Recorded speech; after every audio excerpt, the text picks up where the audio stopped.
अगर आप हल्दी को घर पे ग्रो करना चाहते हैं तो इस वीडियो में मैं आपको घर पे हल्दी इजीली कैसे ग्रो कर सकते हैं, ग्रो करने से लेके हार्वेस्टिंग तक का सारा कुछ इसमें जानकारी दूंगी। कैसे आप उसकी मिट्टी बनाएं, कैसे आप उसके ट्यूबर्स को रखें, किस टाइम ग्रो करना है, क्या फर्टिलाइज़र देना है, कैसी सनलाइट देनी है, पानी कैसे देना है, सब कुछ मैं आज इस वीडियो में आपको जानकारी दूंगी। राधे राधे दोस्तों, मैं हूँ पूजा और आप देख रहे हैं मीट माई श्रीजी हेवन। आज जो ये हल्दी लगा रखी है ना, इसकी हार्वेस्टिंग करेंगे और इसके चार चार पीस, पांच पांच पीस मैंने इसके अंदर डाले थे और बिल्कुल मिट्टी वैसे ही बनाई थी। लगभग एक दो महीने पहले, एक महीना पहले मैंने इसके अंदर पूरा कबाड़ भरा इनके, उसमें जितना भी गार्डन वेस्ट, किचन वेस्ट, ऊपर से बस थोड़ी थोड़ी सी मिट्टी एक दो इंच की डाली और चार चार पीस, चार किसी में पाँच हल्दी के मैंने रख दिए थे। ये अप्रैल की एंड की बात है और अब मैं देखिए जनवरी की आज 5 डेट है, तो उसमें मैं इसकी हार्वेस्टिंग करूँगी और दिखाऊंगी। और कुछ इसमें सिंपल हल्दी है और 80% इसमें कस्तूरी हल्दी है। तो देखते हैं क्या निकलता है, क्या जो भी निकलेगा अब आपके सामने मैं इसको दिखा रही हूँ और दिखाऊंगी कितनी हार्वेस्टिंग इसकी है, इससे हमें मिलेगी। अब चलिए हल्दी की हार्वेस्टिंग के साथ साथ मैं आपको उसकी जानकारी देती हूँ। इसको ग्रो करने का टाइम मार्च से लेकर मई तक का होता है। मार्च से लेकर मई तक के महीने में आप हल्दी को ग्रो कर सकते हो। मार्केट में मिलने वाली जो हल्दी है, जो कच्ची हल्दी मिलती है, उसी के ट्यूबर से इसको ग्रो किया जाता है। मैंने जैसे ग्रो किया है वैसे ही आपके साथ शेयर कर रही हूँ। मार्केट से मैंने कुछ ट्यूबर्स खरीदे जो आराम से मार्च अप्रैल तक मिलते हैं, और उसको मैंने पानी में एक कॉटन का कपड़ा भिगोकर उसमें वो ट्यूबर्स रखे और 15 से 20 दिन के लिए उसको टिफ़िन में बंद करके किसी अंधेरी जगह पर रख दिए थे। कुछ दिनों बाद मैंने देखे, 15 से 20 दिन बाद उनमें कुछ अंकुरण हो गए थे, कुछ जड़ टाइप निकल आई थी। उसके बाद मैंने उन ट्यूबर्स को निकाला और इस तरह के चौड़े पॉट में, ये 9 इंच गहरा और 15 इंच चौड़ाई वाला पॉट है। मतलब इसको लगाने के लिए आपको बहुत ज़्यादा गहरे 6 इंच तक के पॉट भी काफ़ी रहता है। आप मैं बीच बीच में दिखाऊंगी आपको कि देखिए इसकी मिट्टी मैंने गार्डन वेस्ट और किचन वेस्ट से बनाई थी। तो देखिए ये सारे जो हम गत्ता वगैरह डालते हैं उसमें पॉलीथीन जो रह जाता है, देखिए वो निकल रही है। क्योंकि देखिए मैं बिल्कुल आपको प्रैक्टिकल गार्डनिंग दिखाती हूँ, बताती हूँ कि देखिए जितना भी आप इसमें से जो मिट्टी निकल रही है सारी, 70% इसमें कचरा मैंने भरा हुआ था। सारा अपना जो कितना सारा किचन वेस्ट, सूखे सब कुछ। और आप देखेंगे सिर्फ जो पॉलीथीन थी वो बची है, बाकी देखिए आप मिट्टी है। आप देखते रहिए, मैं इसके बारे में आपको जानकारी देती रहूँगी। तरीके से पहले जो ट्यूबर्स लेने हैं, हल्दी की गांठ लेनी है मार्केट से और उनको जर्मिनेट करना। आप इन्हें डायरेक्ट ज़मीन में ऐसे भी डाल सकते हैं, लेकिन मैंने उसको जर्मिनेट किया था। तो आप भी, अगर उसमें पहले से ही आँख बनी हुई है यानी कि अंकुरण के हैं, तो आप उसे डायरेक्ट ऐसे ही डाल सकते हैं। अदरवाइज़ आप मेरी तरह जर्मिनेट कर लीजिए। अब इसमें मैं आपको बताती हूँ, जो ये मैंने हल्दी ग्रो की थी इसमें 20% तो सिर्फ जो नॉर्मल हल्दी थी जो मार्केट से मैंने ख़रीदी थी। कुछ मुझे कहीं से इसके कस्तूरी हल्दी के सीड्स मिले थे, उनके ट्यूबर्स थोड़े अलग थे, तो उनको मैंने ऐसे जर्मिनेट करके तब लगाया था। तो सारा मतलब टोटल 80% इसमें कस्तूरी हल्दी है, 20% सिंपल। अब इसकी मिट्टी की बात कर लेते हैं। जो भी कंद वर्गीय सब्जी होती है, स्पेशली हल्दी की बात मैं कर रही हूँ, तो इसमें बहुत भुरभुरी मिट्टी हमें चाहिए, क्योंकि कंद बनने के लिए मिट्टी हार्ड नहीं होनी चाहिए। तो मेरा एक रूल है, मैंने कुछ पॉट तैयार किए थे किसी और चीज़ के लिए, लेकिन हल्दी के लिए मेरे पास पॉट नहीं थे। तो ये मैं एक्सपीरियंस आपके साथ शेयर कर रही हूँ कि मैंने तो उसको टोटल इसके जो पोट थे वो हाफ कचरे से भरे, यानी कि गार्डन वेस्ट और किचन वेस्ट जैसा मैं नॉर्मल भरती हूँ, उसके ऊपर मैंने 2-2 इंच की मिट्टी और गोबर के खाद मिलाकर डाला। और फिर ये देखिए, मैं आपको ये भी दिखा रही हूँ कि देखिए मैंने जब ये हटाए तो मेरे ऐसे कैंचुए निकले, और मैं इसको बिल्कुल भी इनको वो नहीं करने देती। और मैंने इसको देखिए थोड़ी मिट्टी डालकर इस तरीके से उठाया। और मैं किस में डालूँगी, जो मैंने नए पॉट तैयार किए, मेरी वीडियो जिसने देखी है, इसमें मैं कुछ ग्रो करूँगी। मतलब इसमें बहुत कुछ किचन वेस्ट, गार्डन वेस्ट है, सूखे पत्ते हैं, तो उसमें ये अच्छे से रहेंगे और इनको उनका खाना भी मिलेगा और ये उसको जल्दी मतलब उसको डिकम्पोज कर देंगे। तो मैं मिट्टी की बात करी थी, इसकी मिट्टी भुरभुरी होनी चाहिए। अगर आप गार्डन वेस्ट और किचन वेस्ट का यूज़ नहीं करते हैं तो आप 50% अपनी गार्डन का मिट्टी लीजिए और उसमें 25% खाद मिलाइए और 25% रेत मिलाइए। इसकी मिट्टी में आपको कोकोपीट का इस्तेमाल बिल्कुल नहीं करना है, क्योंकि इसकी मिट्टी होनी चाहिए रेतीली। और कोकोपीट मॉइस्चर को होल्ड करता है और बरसात में इसके ट्यूबर्स ख़राब हो जाएंगे। जैसे ही वो ग्रो होंगे वैसे ही पीले पड़ के ख़राब हो जाएंगे।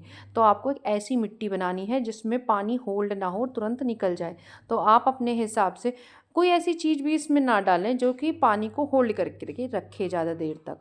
तो अगर आपकी मिट्टी ज़्यादा सख्त मिट्टी है तो उसमें रेत ज़रूर मिलाएं। और अगर आप गार्डन वेस्ट और किचन वेस्ट से बनाएंगे तो कोई भी प्रॉब्लम नहीं आएगी मेरी तरह। और देखिए, जो इससे मिट्टी बन के तैयार हुई है गार्डन वेस्ट और किचन वेस्ट से, वो भी बहुत अच्छी हुई है। तो अब हम बात करते हैं इसके पॉट साइज़ की। पॉट साइज़ इसका ज़्यादा गहरे की ज़रूरत नहीं है, 6 इंच से लेके 9 इंच तक काफ़ी रहता है। 9 इंच भी मुझे ये ज़्यादा ही लगा, अगली बार इससे मैं कम ही लगाऊंगी। तो 9 इंच तक की, 6 से 9 इंच तक का गहरा, चौड़ाई में आप जितना भी चौड़ा हो उतना लगाइए। अब देखिए, 9 इंच गहरा, 15 इंच चौड़ा ये पॉट था। इसमें मैंने 4-4, 5-5 ट्यूबर रखे थे और मुझे लगता है शायद और भी ज़्यादा मैं रख सकती थी। तो मैं अगली बार और भी ज़्यादा इसमें ग्रो करूँगी और इसी से मैं डबल हार्वेस्टिंग लूँगी अगली बार। और इसके बाद मैं एक बात करूँगी सनलाइट की। तो आपको इसको ऐसी जगह वो करना है जहाँ पर 2 से 3 घंटे की सनलाइट आती हो, कि इसको ज़्यादा सनलाइट की ज़रूरत नहीं होती है। और गर्मी के मौसम में मुझे याद है, मुझे इसमें 2-2 टाइम पानी डालना पड़ता था। इसके पत्ते बहुत लटक जाते थे, इतनी गर्मी होती थी ना। तो गर्मी में इसको 2 टाइम पानी की ज़रूरत है। यानी कि मैंने इसको ऐसी जगह रखा है जहाँ सुबह ही धूप आती है और 12 बजे तक की धूप रहती है। लेकिन अगर आपके यहाँ कोई ऐसी जगह है जहाँ पे सिर्फ 2-3 घंटे की धूप आती है, तो आप बहुत अच्छे से इसको ग्रो करिए। अगर आप इसको ज़मीन में लगा रहे हैं तो आप 1 टाइम पानी भी डालेंगे तब भी काम चल जाएगा। लेकिन अगर आप ग्रो बैग में लगा रहे हैं तो गर्मियों में इसका खास ख्याल रखना पड़ता है। आप किसी बड़े पेड़ के नीचे भी हल्दी को ग्रो कर सकते हैं, जहाँ पे सेमी शेड रहती है वहाँ पे भी बहुत अच्छे से ग्रो हो जाती है। अब बात कर लेते हैं फर्टिलाइज़र की। तो मैं आपको बता दूँ, इसके लिए बिल्कुल भी परेशान होने की ज़रूरत नहीं है। ये कोई ख़ास फर्टिलाइज़र की डिमांड नहीं होती है। मैंने इसमें कोई भी फर्टिलाइज़र, जब ये ग्रो किया था तभी मैंने इसमें गोबर का खाद और मिक्स करके लगाया था। इसके अलावा मैंने कोई भी फर्टिलाइज़र नहीं डाला। सिर्फ जो मैं अपने गार्डन में लिक्विड फर्टिलाइज़र बना के डालती हूँ वही मैंने इसके अंदर डाले हैं। हाँ, एक बार मैं आपको बताती हूँ कि मैंने एक बार इसमें सूखे पत्ते सारे ऐसे ही, किचन वेस्ट ऊपर से ऐसे ही डाल दिया था। देखिए इतने सारे तो 2 से निकला है ये, 2 पॉट से। तो मैंने ऐसे ही डाल दिया था, उसके ऊपर फिर मैंने मिट्टी डाल दी थी। मतलब मैं कोई भी पॉट हो ऐसा नहीं छोड़ती जिसमें गार्डन वेस्ट, किचन वेस्ट, सूखे पत्तों का यूज़ ना करती हूँ। तो सेम मैंने जैसे मल्च करते हैं वैसे किया सूखे पत्तों गर्मियों में। फिर बाद में धीरे धीरे जब वो डिकम्पोज हुआ उसके बाद मैंने थोड़ी थोड़ी मिट्टी उसके ऊपर से डाल दी थी, क्योंकि गार्डन वेस्ट और किचन वेस्ट के यूज़ से मिट्टी बैठ जाती है और फिर ऊपर से डालनी होती है। तो उसमें भी मैंने ऊपर से थोड़ा थोड़ा गार्डन वेस्ट और किचन वेस्ट का यूज़ करके फिर मिट्टी डाली थी। अब सनलाइट की भी बात हो गई, फर्टिलाइज़र की भी बात हो गई, और अब पानी भी मैंने आपको इसको बता दिया। अब हार्वेस्टिंग कब करनी है? तो देखिए, इसकी हार्वेस्टिंग तब करनी है जिसके पत्ते मैंने शुरू में देखे थे जब बिल्कुल सूखने लगे, पीले पत्ते होके ख़राब होने लगे। बहुत ठंड में ये ऐसा ही होती है। तो आप 8 से 10 दिन के लिए इसका पानी को बिल्कुल रोक दें। हालांकि देखिए, मैंने इसको 8 से 10 दिन हो गए हैं बिल्कुल भी पानी नहीं दिया, फिर भी देखिए कितना, क्योंकि हमारे यहाँ आज सनलाइट दिखी है। मतलब कब, मान लीजिए पूरे 12-13 दिन में कम से कम 2 हफ्ते से भी ज़्यादा हो गए हैं, सन बिल्कुल भी नहीं, सनलाइट मतलब सन नहीं दिखाई दे रहे थे। लेकिन आज सनलाइट अच्छी थी तो आज मैंने इसकी हार्वेस्टिंग की। तो एक पॉट तो काफ़ी सूखा निकला, लेकिन 2 अभी भी गीले निकले। और देखिए, बहुत सारी हल्दी मुझे मिली है। और इनको कैसे करूँगी मैं कभी दूसरी वीडियो में शेयर करूँगी, इनकी सफाई करूँगी। और मैं आपको बता दूँ, जो कस्तूरी हल्दी होती है ना, वो कॉस्मेटिक्स में यूज़ की जाती है, जितने भी फेस पैक। और एक चीज़ मैं बताती हूँ, मैंने कस्तूरी हल्दी को पता कैसे किया कि यही है। मैंने एक बार इसको ऑनलाइन मंगाया था और मुझे याद है 160 रुपीज़ की ये 80 ग्राम मुझे मिली थी। आप सोच के देखिए, और वो भी असली है। कितना परसेंट उसमें ये कह नहीं सकते, पर उसकी जो स्मेल है, उसकी जो खुशबू है, और ये इतनी ठंडी होती है चंदन की तरह। जब इसको यूज़ करते हैं ना तो चंदन की तरह लगती है, मतलब बहुत ही ठंडी लगती है ये। और इसका फेस पे कोई कलर भी नहीं आता है।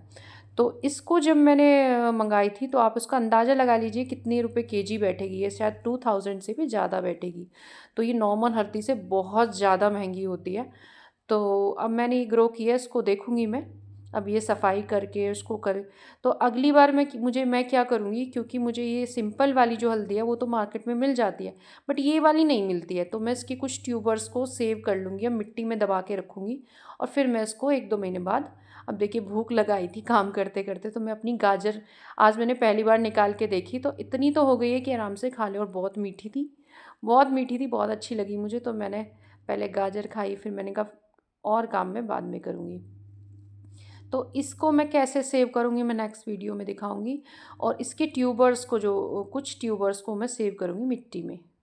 तो देखिए फाइनली ये इतनी सारी हल्दी निकली है, और ये 2 तरह की हल्दी है।